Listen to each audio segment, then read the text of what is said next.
تو آپس میں مشورہ کرنے لگے کہ اور کسی سے کوئی پوچھے یا نہ پوچھے، ہمیں تو لوگ تنگ کریں گے کہ حافظ جی ہاتھی کیسا تھا، اس لیے کوئی فیصلہ کر لیں کہ کیا بات بتانی ہے۔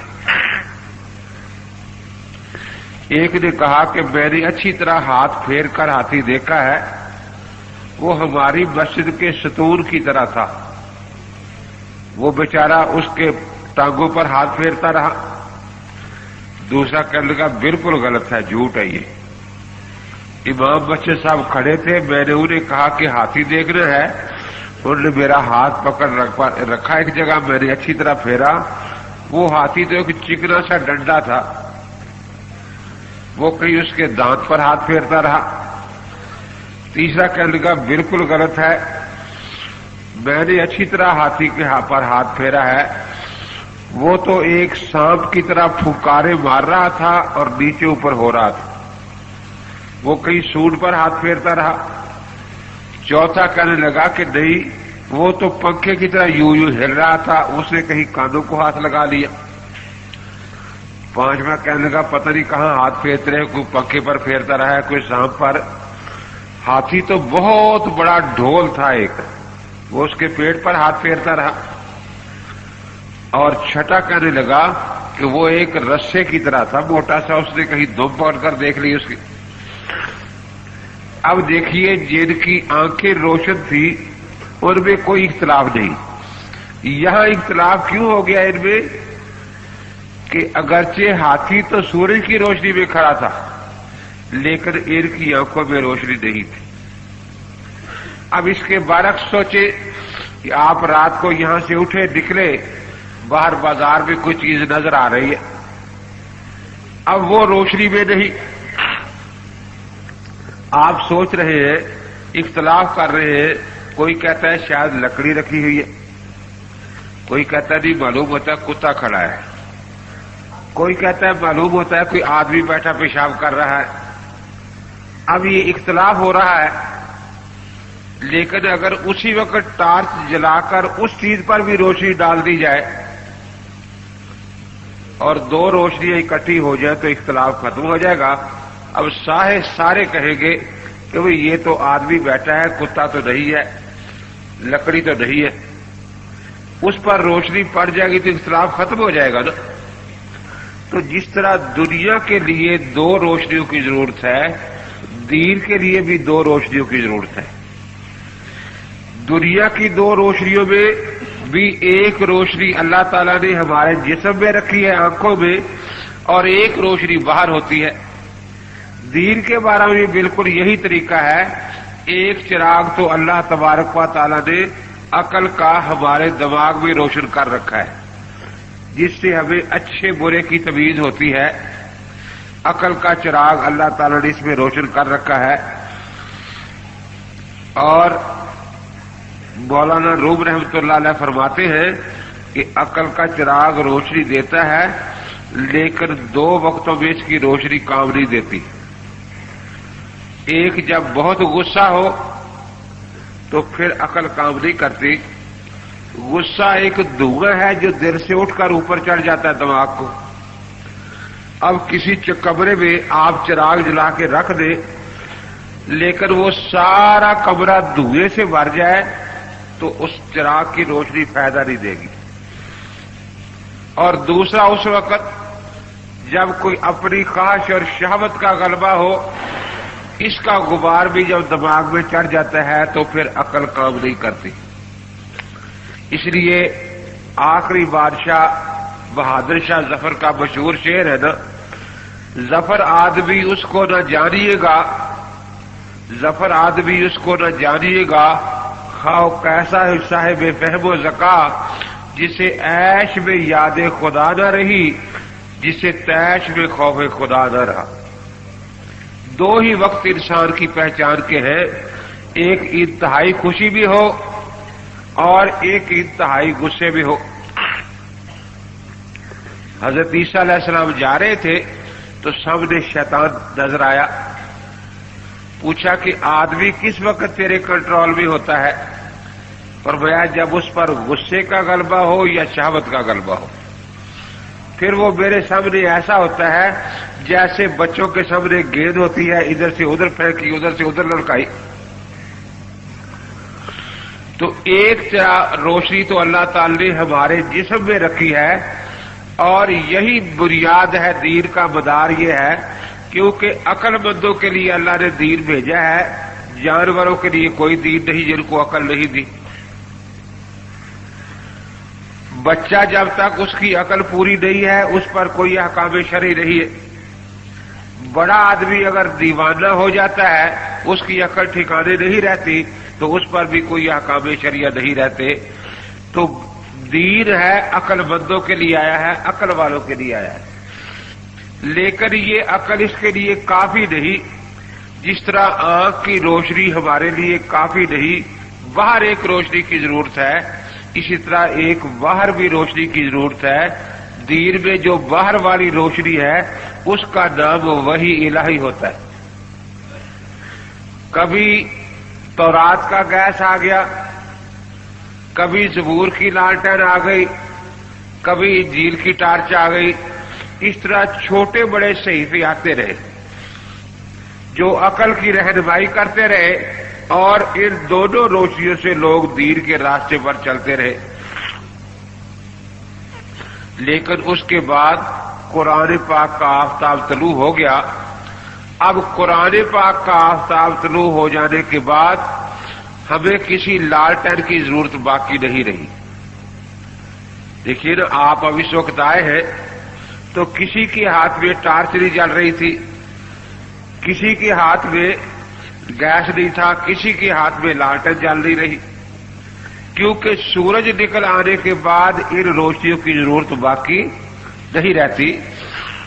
ایک مناظرے میں ایک پادری مجھے کہنے لگا، قرآن پاک نے یہ بات مانی ہے کہ تورات اور انجیل میں نور ہے، روشنی ہے، فیہ ہدی و نور، تو جب ان میں روشنی ہے تو پھر آپ ان پر عمل کیوں نہیں کر رہے؟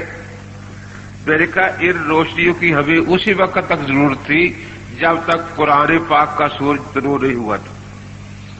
میں نے کہا دیکھو تو کھڑا ہے، تو اب سورج کی روشنی بھی آیا ہے تو لالٹن ہاتھ میں جلا کے نہیں لایا نا۔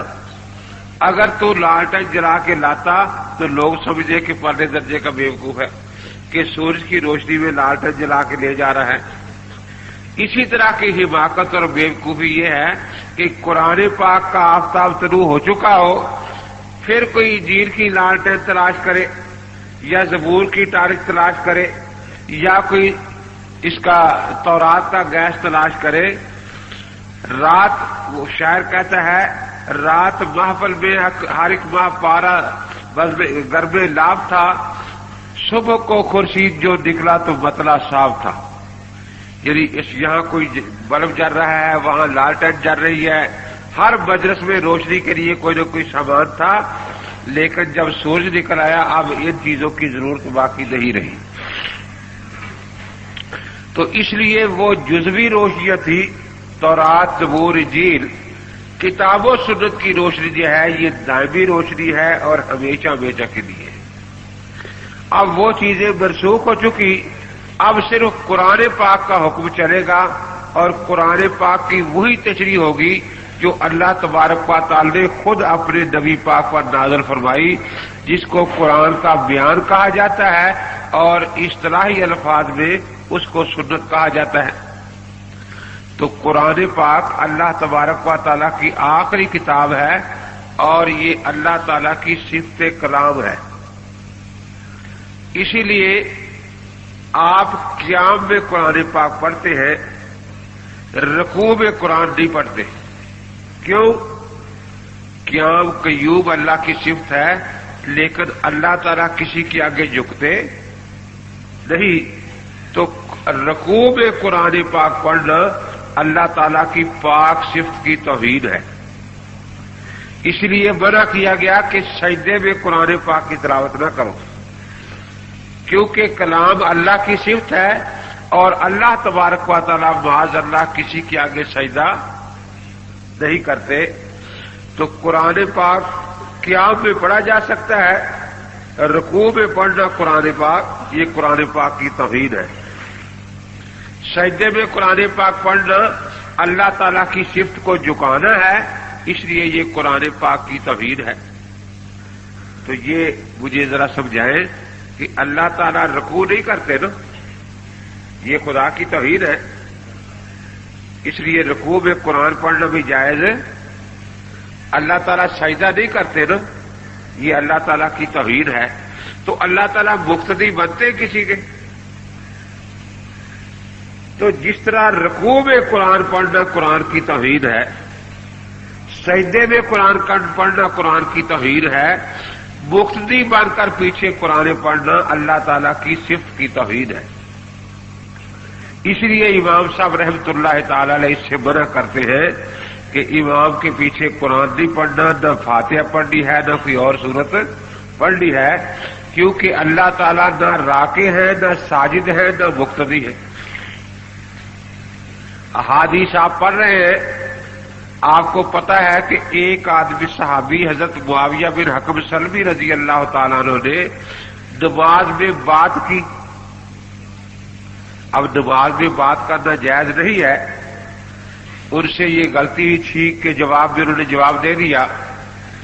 تو اس کے بعد جب نماز کے بعد حضرت نے ان کو مسئلہ سمجھایا تو فرماتے ہیں کہ ماں قہرنی، حضرت غصے میں نہیں آئے، ماں شتمنی، مجھے برا بلا نہیں کہا، ماں ضربنی، مجھے مارا پیٹا نہیں، بڑے پیار سے سمجھایا کہ یہ اللہ کی عبادت ہے، اس میں قرآن پاک کی قرات اور ذکر کے سوا اور کچھ نہیں ہونا چاہیے۔ اب نماز میں بات کرنے والے کو اس طرح سمجھایا پیار سے، لیکن جس نے آپ کے پیچھے قرات کی اس کو سختی سے ڈانٹ رہے۔ حضرت ابو ہریرہ رضی اللہ تعالیٰ عنہ ایمان لا چکے ہیں تقریباً 7 ہجری میں، اور یہ وہی سال ہے جس کو اسلامی تاریخ میں سنۃ الوفود کہا جاتا ہے۔ ایک وہ دن تھے کہ حضرت تشریف لے جاتے ہیں اور وہ لوگ آپ کی بات سننے کو تیار نہیں۔ ایک یہ زمانہ ہے کہ ہر طرف سے وفد خود چل چل کے آ رہے ہیں۔ اس کی وجہ یہی تھی، ایک خاص وجہ یہ تھی کہ اور بھی معجزات تھے، لیکن ایک سب سے بڑا معجزہ حضرت کا یہ تھا کہ بیت اللہ شریف کو قبلہ قرار دینا۔ یشعیاء نبی کی کتاب کے 40ویں باب میں آج بھی موجود ہے کہ وہ خانہ کعبے کو قبلہ قرار دیں گے اور اس کے فاتح ہوں گے۔ تو جب اس کو فتح کر لیا گیا تو آپ جانتے ہیں فتح مکہ سے پہلے اکا دکا لوگ مسلمان ہوتے تھے، لیکن فتح مکہ کے بعد پھر وفدوں کے وفد آ رہے ہیں اسلام کو قبول کرنے کے لیے، کیونکہ آخری نبی کی پہچانوں میں ایک بہت بڑی پہچان یہ تھی کہ یہ مکہ مکرمہ کے فاتح ہو گئے۔ تاریخ میں مکہ مکرمہ کو کسی نے فتح نہیں کیا۔ اس پر ایک واقعہ یاد آیا، جس طرح مصر کے بادشاہ کا لقب فرعون ہوتا تھا، یمن کے بادشاہ کا لقب تبا ہوتا تھا۔ ایک تبا کا نام برسد بن کلال تھا، اس نے ارادہ کیا کہ ذرا سیر کرے دنیا کی۔ اب وہ یمن سے چلا، بہت سے لوگ ساتھ ہیں، چلتے چلتے جس شہر میں پہنچتا تو شہر والے لوگ اس کا آ کر استقبال کرتے، کچھ وہ ہدیے تحفے اس کو پیش کرتے، کچھ یہ ان کو ہدیے تحفے دیتا۔ اسی طرح وہ اپنا سفر کرتا جا رہا تھا۔ جب وہ مکہ مکرمہ پہنچا تو مکہ مکرمہ کا کوئی آدمی اس کے استقبال کے لیے نہیں آیا۔ اس نے کہا کہ یہ کیسا شہر ہے، یہاں کے لوگ اتنے مغرور ہیں، متکبر ہیں کہ کوئی مجھے ملنے کے لیے نہیں آیا۔ انہوں نے کہا کہ اصل بات یہ ہے کہ اس شہر میں ایک گھر ہے جس کو اللہ کا گھر کہتے ہیں یہ لوگ۔ اس گھر کی وجہ سے ساری دنیا کے لوگ ان کی عزت کرتے ہیں، اس لیے یہ عزت کروانا تو جانتے ہیں، کسی کی عزت کرنا نہیں جانتے، اس لیے استقبال کے لیے نہیں آئے۔ بادشاہ تھا، غصہ بھی بادشاہ کو جلدی آ جاتا ہے۔ اس نے دل میں ارادہ کر لیا کہ کل کو وہ گاڑی گرا دینا ہے جس پر یہ اتنا ناز ہے، فخر ہے، غرور کرتے ہیں، نہ رہے بانس نہ بجے بانسری۔ اس نے یہ ارادہ دل میں پختہ کر لیا۔ تھوڑی دیر کے بعد اس کے ناک اور منہ سے پانی بہنا شروع ہو گیا۔ وہ پانی اتنا بدبودار تھا کہ کوئی اس کے پاس بیٹھ نہیں سکتا تھا۔ طبیب بھی ساتھ تھے، بڑے علاج ہو رہے ہیں، لیکن وہ بیماری بڑھتی جا رہی ہے۔ آخر جتنے ساتھ طبیب تھے وہ علاج سے عاجز آ گئے۔ تو بادشاہ نے کہا کہ شہر سے کسی طبیب کا پتہ کرو، شاید کسی، ہم تو سفر میں ہیں، کوئی دوا ان کے پاس ہو۔ تو شہر سے ایک طبیب کو بلایا گیا، اس کا نام ابن حیبان تھا۔ وہ آیا، اس نے دیکھا، پوچھا کہ کون کون سی دوائی دی ہے؟ طبیبوں نے بتایا کہ فلاں فلاں دوائی دی ہے۔ اس نے کہا کہ دوائی آپ نے زمینی بیماری کی دی ہے، اور اس کو جو بیماری ہے یہ آسمانی ہے، کوئی خدا کا عذاب ہے۔ اس لیے بادشاہ سوچے کہ اس سے کون سا گناہ ہو گیا ہے جس کی وجہ سے یہ بیماری لگ گئی اسے۔ بادشاہ نے کہا کہ جنگ کے جو مشورے ہوتے ہیں یہ اپنے لوگوں میں پورے بیان بھی کیے جاتے ہیں، دشمن کو تو بالکل نہیں بتانا چاہیے، وہ تو اس شہر کا ہے۔ لیکن اب میں مجبور ہو گیا ہوں، میں نے ارادہ کر لیا ہے کہ کل کو یہ جو گھر اللہ کا کہتے اس کو گرا دینا سارا۔ اس نے کہا کہ یہی عذاب ہے، اس سے توبہ کرو۔ اب وہ توبہ اس نے کرنی شروع کی اور پانی بند ہونا شروع ہو گیا۔ تھوڑی دیر کے بعد آرام آ گیا اسے۔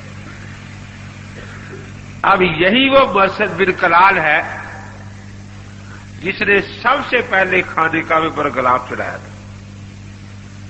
سب سے پہلے خانہ کعبہ شریف پر غلاف چڑھانے والا پھر یہی مرثد بن کلال تھا۔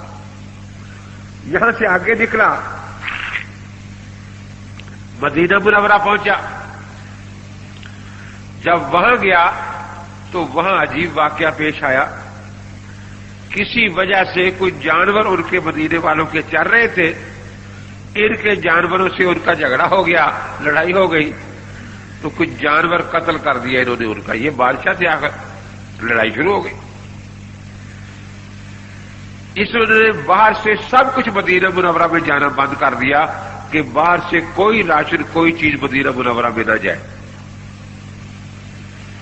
لیکن بادشاہ کہتا ہے کہ میں ایک بات پر بڑا حیران تھا، صبح سے لڑائی شروع ہوتی، عصر تک لڑائی رہتی ہماری۔ عصر کے بعد دونوں طرف سے اعلان ہوتا کہ بھئی اب لڑائی ختم ہے، کل پھر شروع کریں گے، اب رات آرام کرتے ہیں۔ عصر کے بعد جب لڑائی بند ہو جاتی تو ہم نے ان کا باہر سے جانا سب کچھ بند کیا ہوا تھا، لیکن وہ کھجوروں کی بوریاں خوراک